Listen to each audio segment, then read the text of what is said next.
The text came on a Tuesday morning. May 3, 2022. 9:47 a.m. I was sitting in my campus apartment, reviewing my dissertation one final time before my PhD defense the next day. 8 years of research on renewable energy applications in developing nations.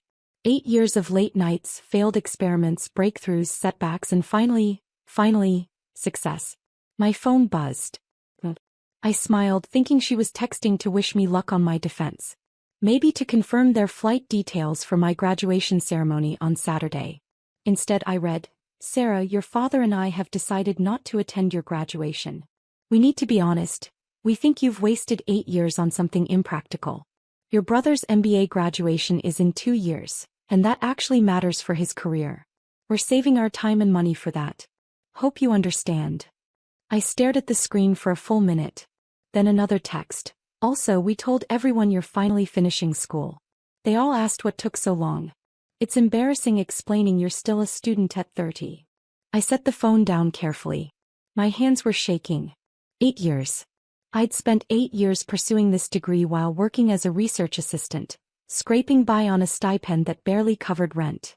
8 years of telling my family about my research, my publications, my progress.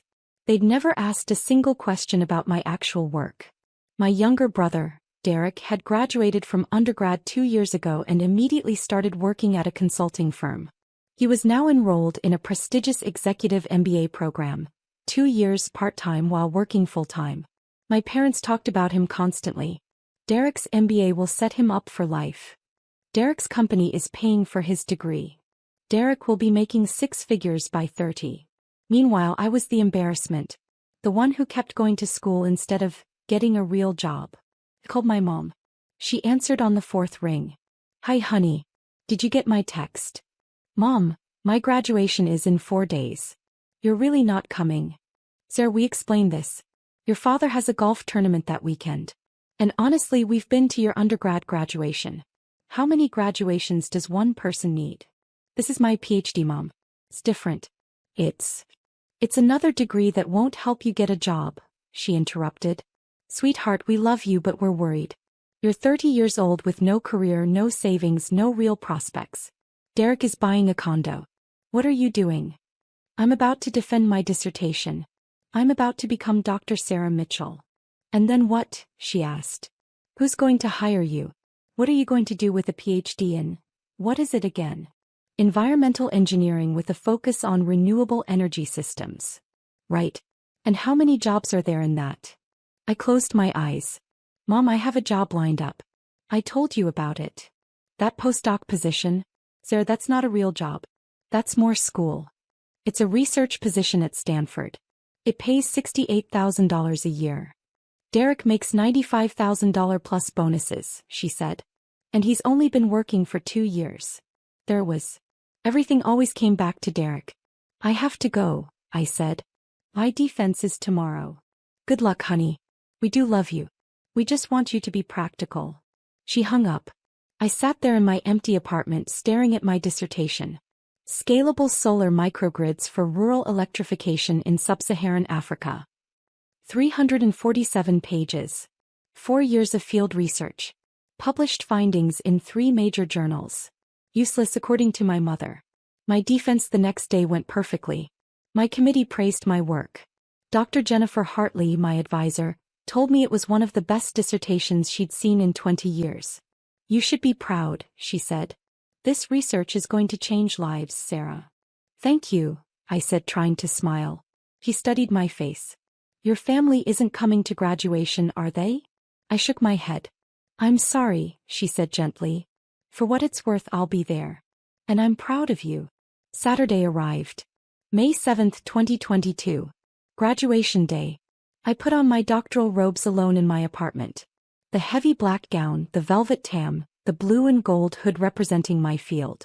I looked at myself in the mirror. Dr. Sarah Mitchell. I'd done it. Despite everything, I'd done it. The ceremony was at 2 p.m. at the university's main arena. Hundreds of graduates, thousands of family members filling the seats. I sat in the doctoral candidate section. About 40 of us total. Around me I heard excited chatter. People pointing out their families in the crowd. Parents waving. Siblings holding signs.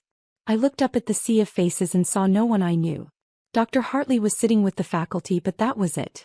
When they called my name, Sarah Elizabeth Mitchell, Doctor of Philosophy in Environmental Engineering, I walked across that stage to polite applause from strangers.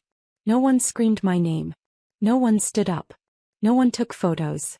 I shook the dean's hand, received my diploma, and walked off the other side. That was it.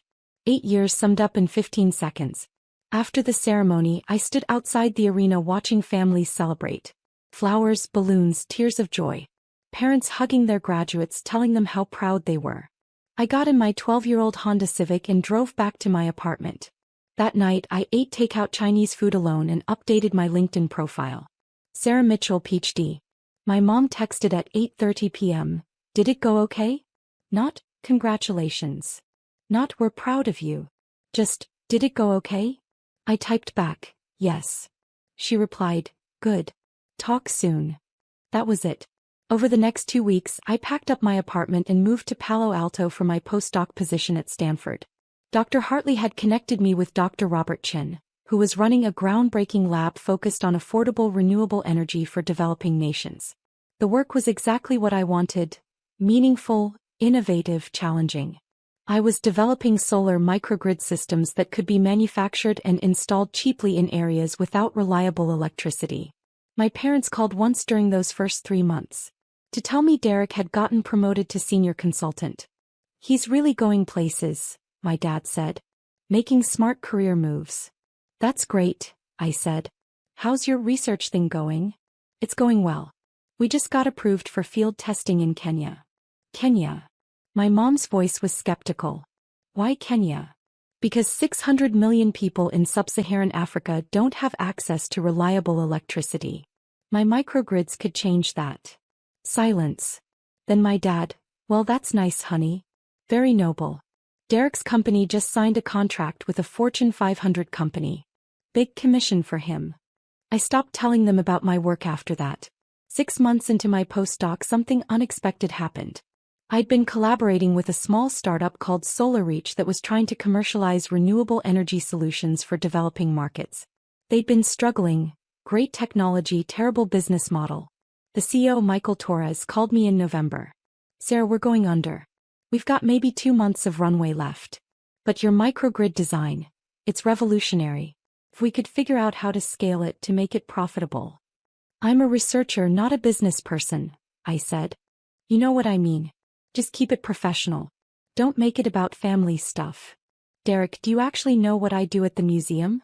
You work there. Museum stuff. Look, I gotta go. Just don't make things weird, okay? He hung up. I sat there for a long moment, then pulled up the museum's website. My bio was prominently featured on the leadership page.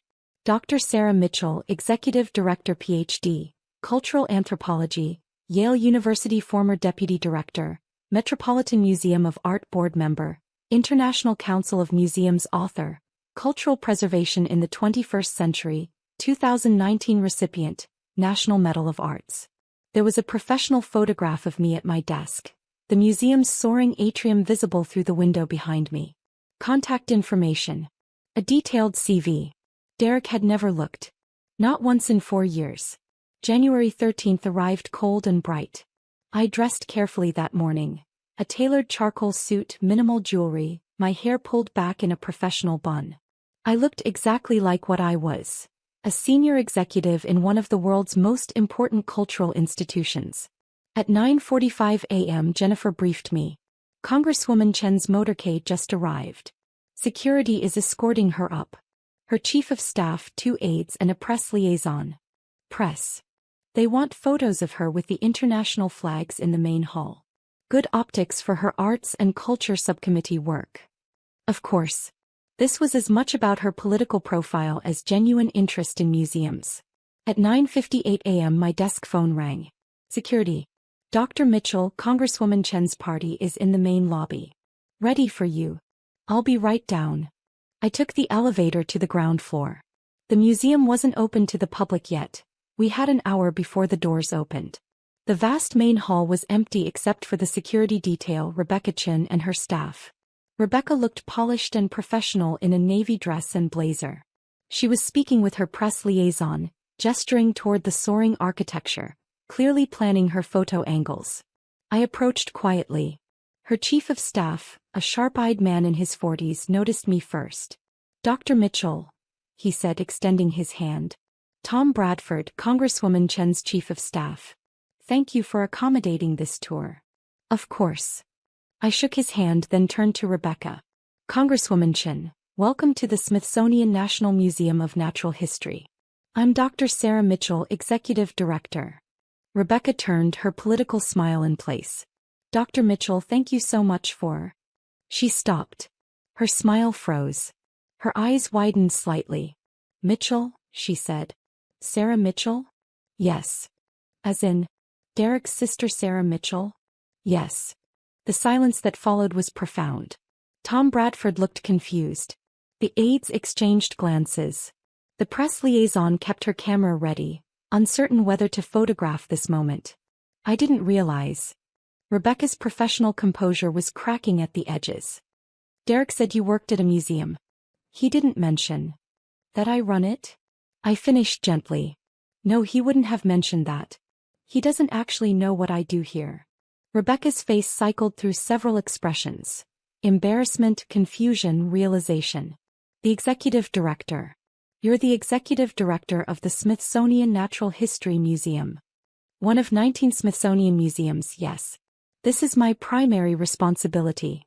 Tom Bradford, to his credit, recovered quickly. "Congresswoman, shall we begin the tour? Dr. Mitchell has generously set aside 2 hours for us." "Yes," Rebecca said, but she was still staring at me. "Yes, of course."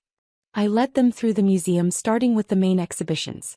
I explained our mission: research, education, preservation of 145 million specimens and artifacts representing the natural and cultural history of our world.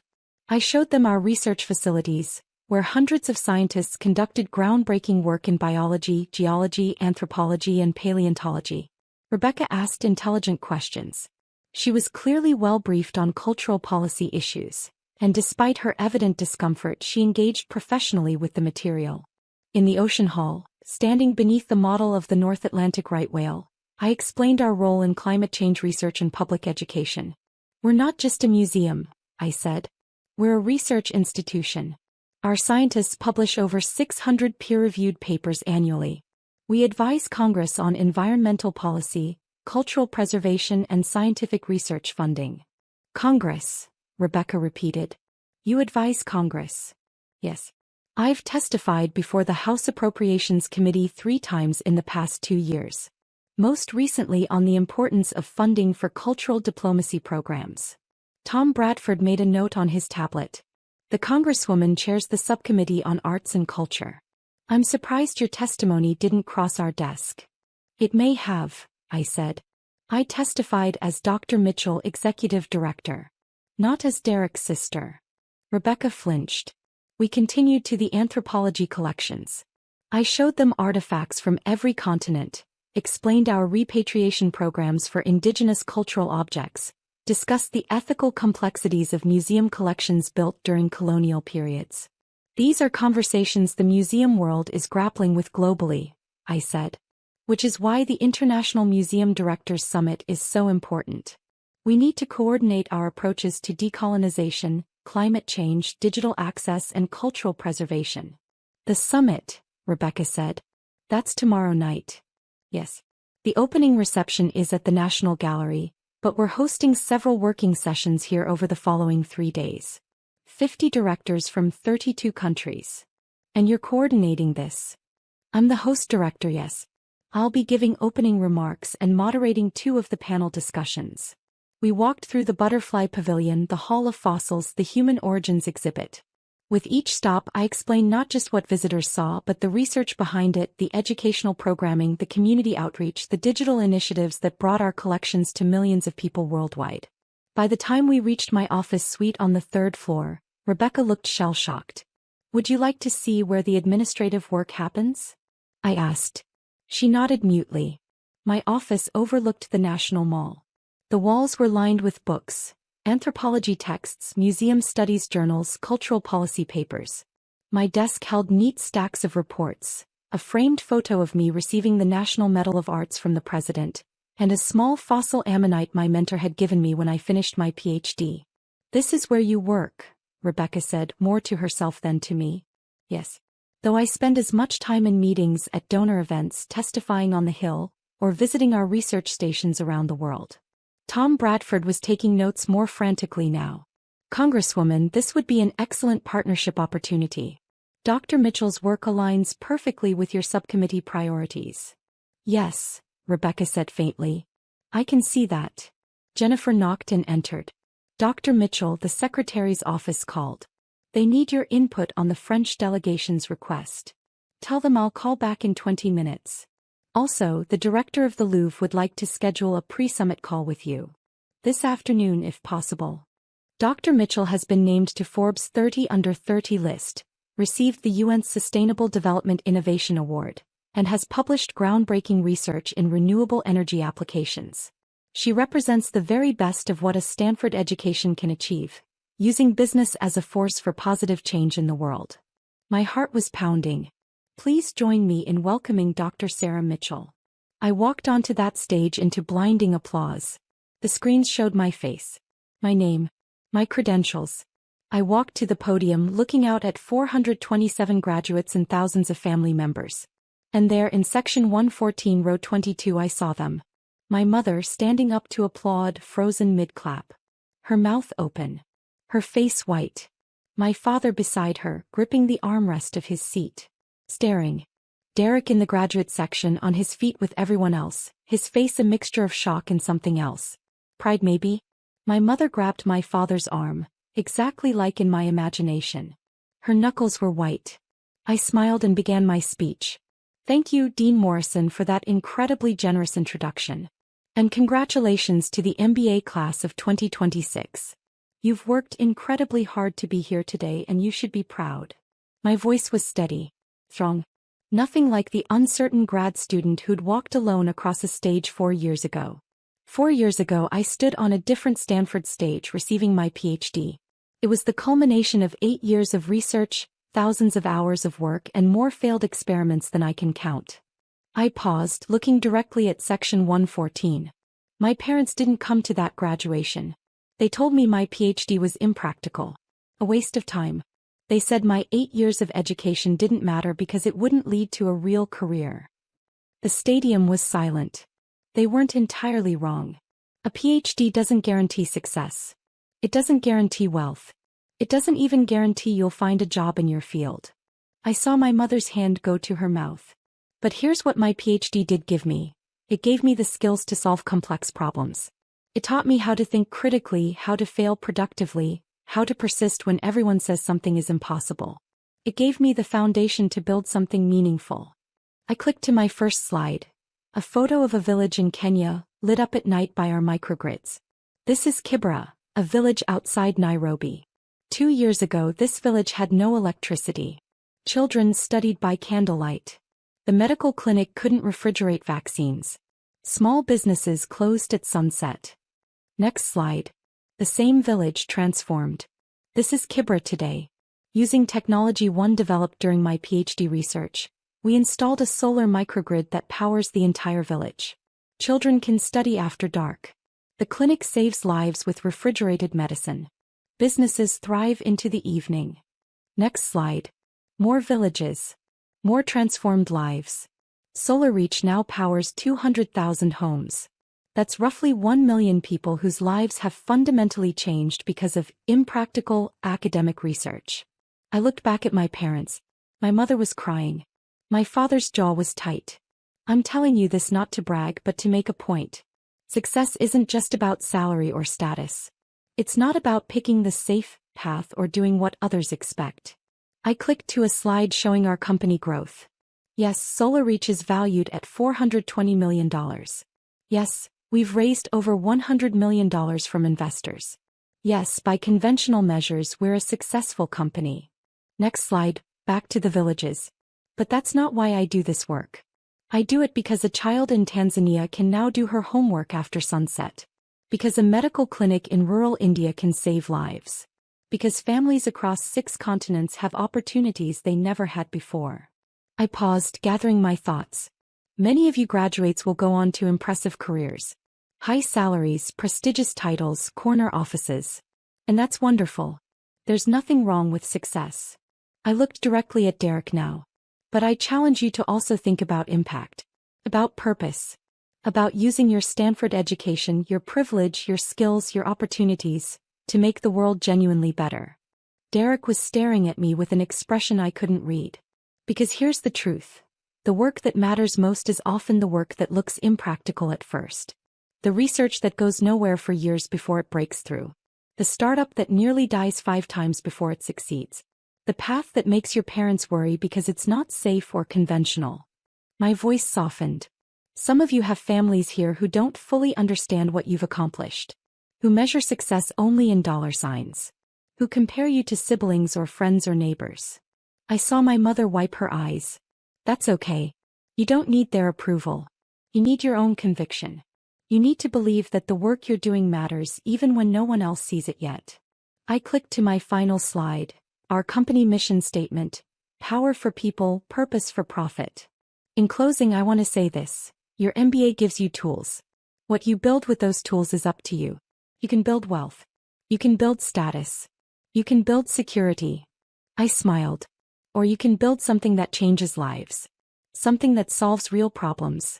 Something that matters in ways that can't be measured by quarterly earnings. I looked out at all 427 graduates.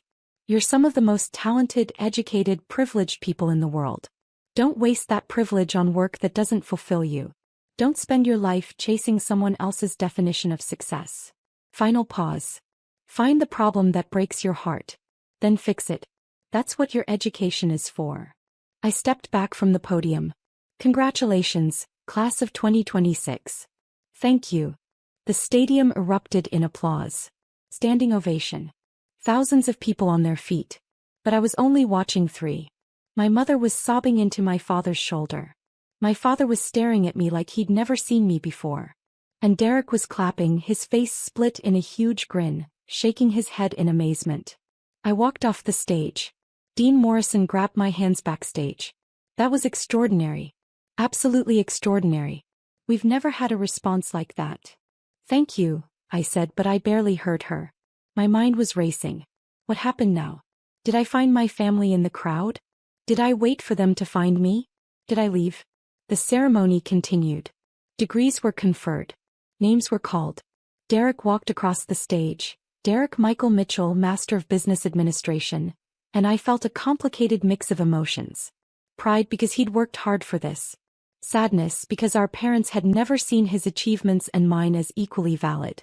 Anger because even now I wasn't sure they understood what they'd done. After the ceremony ended, I stood in a side hallway, unsure what to do. Graduates and families poured past. Some people recognized me from my speech and stopped to shake my hand to thank me. Then I saw them. My mother pushing through the crowd, my father behind her. Derek trailing with his diploma. Sarah, my mother said, her voice breaking. She looked like she'd aged 10 years in 2 hours. Sarah, Not here, I said quietly. Too many people. I led them to a private room Dean Morrison had given me access to. We stood in awkward silence. You're a CEO, my father finally said. Of a $420 million company. Co-founder and CTO, I corrected. But yes. Why didn't you tell us? My mother asked. I did tell you. Multiple times. You didn't listen. You said you were doing research. You never said you started a company. I told you I left Stanford for a startup. You said it was impractical. Silence. Derek cleared his throat. That speech was incredible, Sarah. I had no idea you were doing all this. You never asked, I said, but not unkindly. That's not fair, my father protested. We always asked about your work. No, I said firmly. You asked if I had a real job yet. You asked when I was going to get serious about my career. You compared me to Derek constantly. But you never once asked what my research was actually about. You never asked what I was building. You never cared. We cared, my mother insisted, crying. We were just worried. You were embarrassed, I interrupted. You were embarrassed that I spent 8 years on a PhD instead of getting a job. You were embarrassed that I didn't have a conventional career path. You were embarrassed to tell people about me. That's not true. Mom, you didn't come to my PhD graduation. You said it was a waste of time. You said Derek's MBA mattered more. She flinched like I'd slapped her. And now, I continued. Now that you know I'm successful by your standards? Now that I have money and recognition and status? Now I matter. You always mattered, my father said weakly. Then why wasn't I worth a single day? Derek's graduation was worth a week of your time. Mine wasn't worth a Saturday. No one spoke. Derek looked at our parents. She's right. You know she's right. Derek, my mother started. No, Mom. I've watched you treat Sarah differently my whole life. I knew it was happening. I didn't say anything. I should have. He turned to me. I'm sorry, Sarah. I should have stood up for you. That unexpected apology cracked something in my chest. It's not your fault, I said quietly. It kind of is. I benefited from it. I let it happen. My mother was fully crying now. Sarah, please. We made a terrible mistake. We were wrong. We were so wrong. About what? I asked. About me being unsuccessful? Or about how you treated me? She opened her mouth, then closed it. That's what I thought, I said. You're sorry I turned out to be successful. You're sorry you were wrong about me. But are you sorry for making me feel worthless? For comparing me to Derek for my entire life? For missing the single most important achievement of my life because you decided it didn't matter? My father stepped forward. Sarah, we love you. We've always loved you. Maybe, I said. But love isn't enough when it comes with conditions. When it depends on me meeting your definition of success. What do you want from us? My mother asked desperately. I thought about that. What did I want? An apology? I'd gotten that. An explanation? There wasn't one that would satisfy me. A promise to change? Words were easy. I don't know, I admitted. I honestly don't know. We stood there 5 feet apart, an ocean of hurt between us. I have to go, I said finally. I have a dinner with Dean Morrison and some faculty. Can we talk later? My father asked. Can we try? I looked at them. My parents who'd shaped my childhood, my self-worth, my relationship with success. Who taught me that achievement mattered more than character. That status mattered more than substance. Who'd missed my PhD graduation and broken something in me that might never fully heal. But they were still my parents. Maybe, I said. Someday. But not today. I left them there and went to my dinner. Over the following weeks, my parents tried to reconnect. Phone calls, emails, a handwritten letter from my mother that was 12 pages long. Derek and I started talking more. Real conversations, not surface-level updates. He admitted that he'd always felt the pressure of being the golden child, that he'd chosen his career partly because it was what they wanted. I'm thinking about making a change, he told me 2 months after graduation. Maybe doing something more meaningful than consulting. Like what? I don't know yet. But your speech got me thinking. About impact. About purpose. That's great, Derek. Maybe we could grab coffee sometime? Talk about it. We did. Once a month, then twice. Slowly rebuilding a relationship that had been stunted by our parents' favoritism. As for Mom and Dad, I kept them at arm's length for a long time. The hurt was too fresh, too deep. But on Christmas, 8 months after Derek's graduation, I agreed to have dinner with them. It was awkward. Painful. Full of long silences and careful words. But it was a start. My mother showed me a scrapbook she'd made.